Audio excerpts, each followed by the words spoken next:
Don't give up the fight. Yeah, yeah.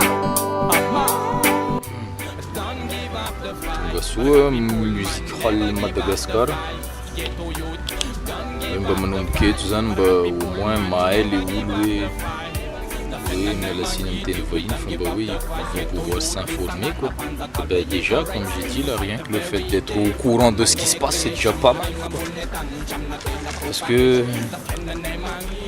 on nous oblige à écouter tant de trucs qui viennent d'ailleurs sans pour autant être au courant de ce qui se passe au pays. Et moi je trouve ça tellement vraiment mampalahelo de afatsy kely fotsiny ny musique hall zany hoe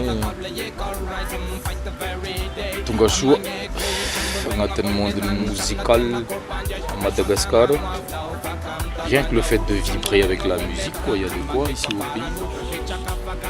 Et où est la velum music hall, où est la velum kultseng, où est la velum vitagas. Zanmirenden ita davalallandava faz vitan mitarain asembone tavana caso velo vermei kenna te soveta mura casa vator famita diava asata wamban